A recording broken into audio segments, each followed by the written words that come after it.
Wow, ang sarap.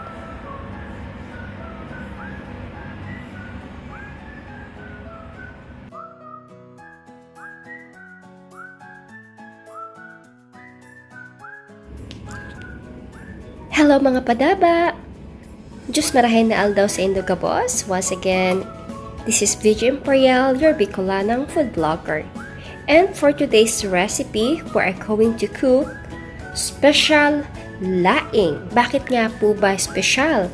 So, special pong ating laing dahil ang normal na pagluluto ng laing ay wala talaga siya ng karne ng baboy, wala rin po ng tinapa, at lalong wala din po ng sugpo.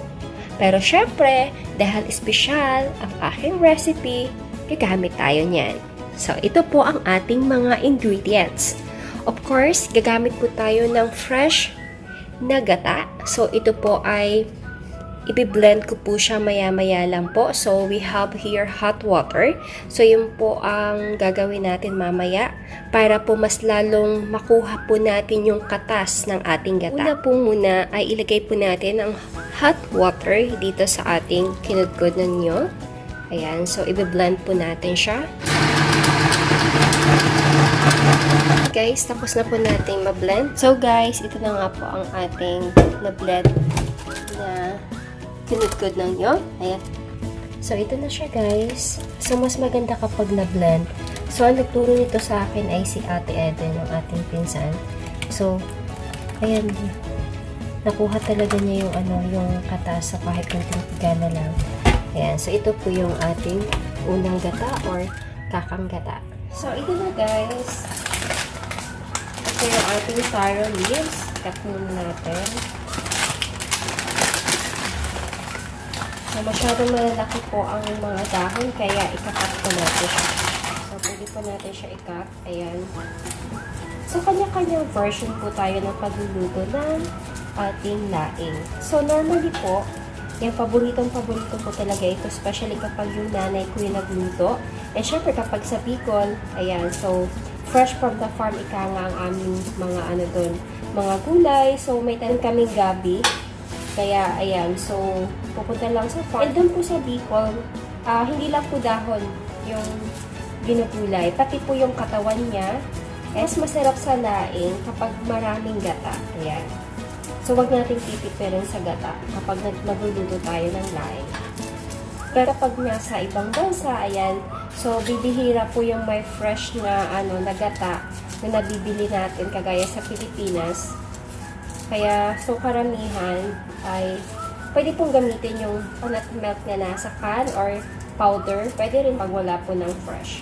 Pwede rin po. Pero mas, kasi, mas healthy po kasi kapag gagamitin po natin yung fresh talaga na coconut milk. And we're so thankful kasi meron dito ng store na pwede kang makabili ng kinudkod na nyug. So, yun nga po pinakita ko po sa inyo kanina. Ayan, so, napiga na po natin siya. So, meron tayo ng kakang gata at yung pangalawang gata gagamitin din natin. Portion po ng guys, yung portion po na itong aking laing ay upgraded na po siya. Ayan. So, bakit upgraded? So, kumbaga this is gulay na laing 2.0 version. Bakit nga ba? So, magtatanong kayo bakit? Kasi doon sa nakikita ko po sa pagluluto po sa amin ng laing ay hindi na po ginigisa actually. So, direkta na po siya.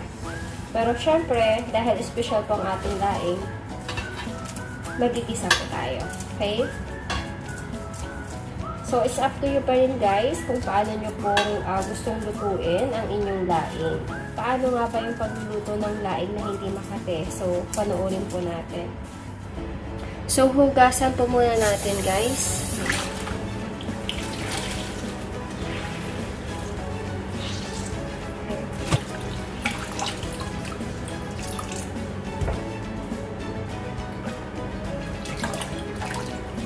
So, ito na siya guys. Ito na po ang ating laing.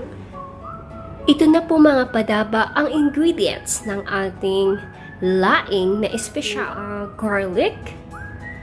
We have ginger, sibuyas. Syempre, hindi mawawala ang sili ng Bicol.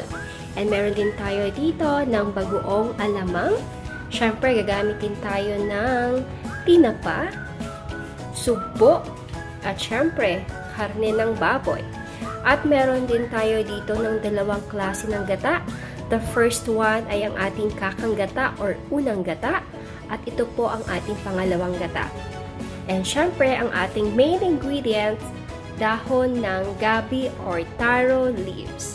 And syempre, gagamit tayo ng salt and black pepper to taste. So, let's get started. First step, ay po natin ang ating karne ng baboy.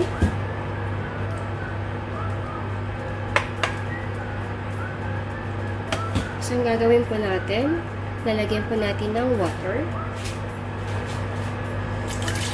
Natin. Napapa-dry lang po natin siya hanggang sa mawala po yung tubig niya at kusa na po siyang magmantika. Then yung apoy. So, transfer muna natin siya dito.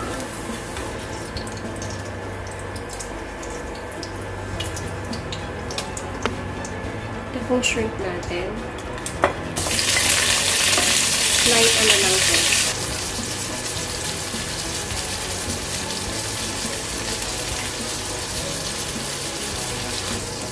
So, ito na guys, ang ating supo. Set aside po muna natin. Simulan na po natin ang ating pagigisa. Siyempre, ito rin po yung gagamitin nating mantika. So, hindi na tayo mag-a-add ng mantika. So, first, let's put the garlic. Sibuyas. Bango na niya. Ginger. Stir lang po natin. Lagyan na po natin ang ating bagoong alamang.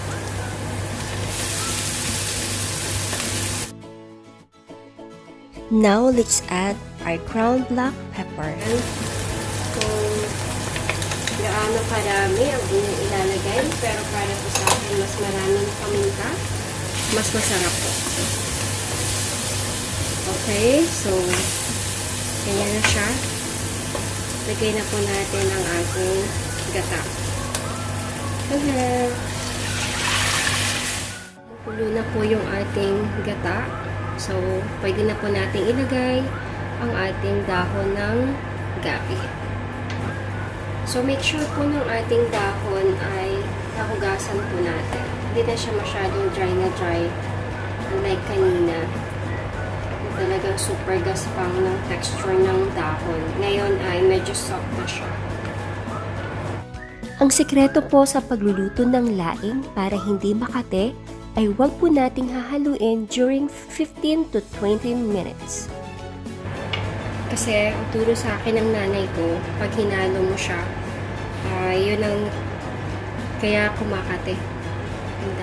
So, takpan po muna natin. Let's see. Ganyan-ganyan lang po. And low temperature lang po yung ating apoy para hindi po masunog yung ilalim. So, yan. Lid lang.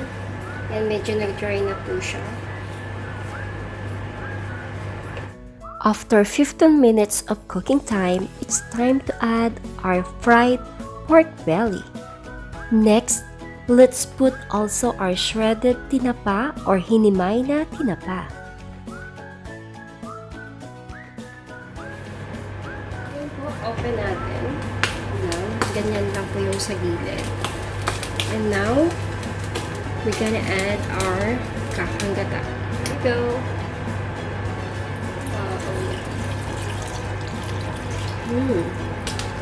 Napakadali lang po lutuin itong ating laing. Ganyan-ganyan lang po. Dip-dip lang.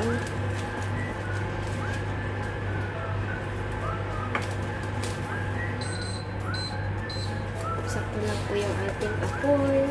And then, i-add na po natin ang ating sili. So, it's up to you po kung gaano po karami ang inyong ilalagay na sili.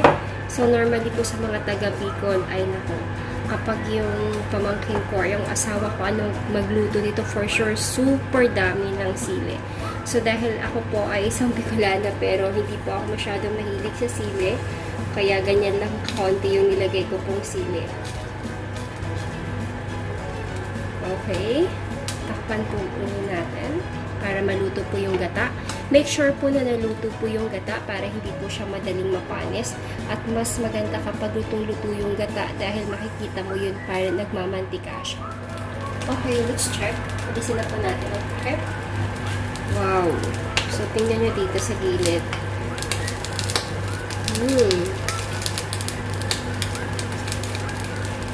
Para na siyang pinangat style.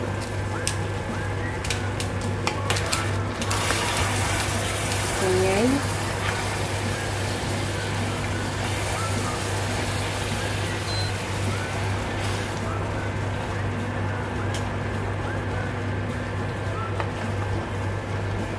Ganyan lang po. Para lang po maano po natin yung ilalim. Huwag super halo. Ayan. Ganyan lang.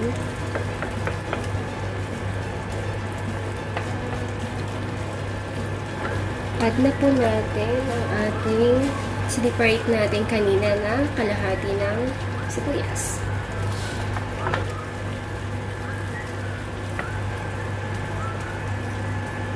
Okay, ang sili. So, kanina po ay, yung nilagay lang po natin na bagoong alamang ay kunti lang po para po hindi masyadong maalat. And mag-add pa rin po ako ng kunting salt.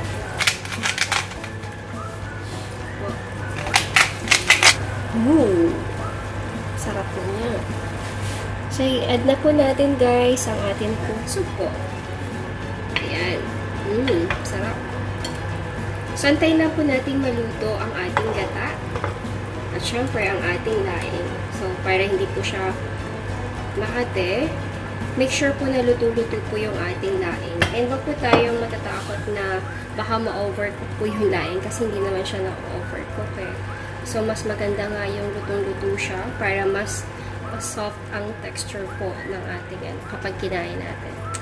Diba? So, nakikita ko dito yung gata ay yan.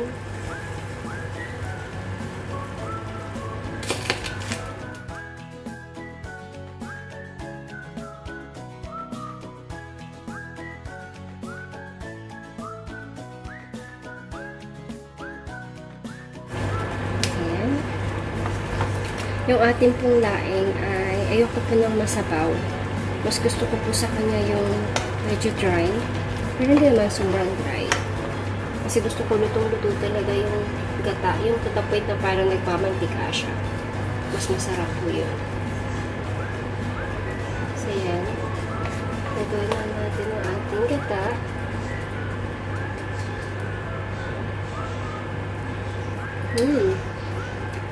Sarap na.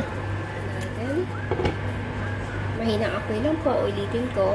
So, in just 10 minutes, luto na po ang ating laing. Check. Yan, tanggalin na po natin. So, tingnan po natin. Ayan. Kumukulo-kulo pa ang ating gata.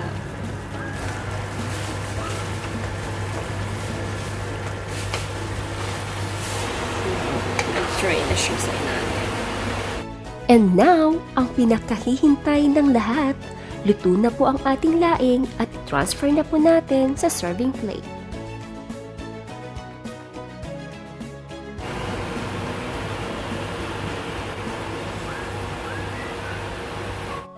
Our special laing Bicol recipe is ready to serve. Sana ay may natutunan po kayong bagong idea sa aking recipe. Diyos mabalos! Thank you for watching. See you on my next vlog.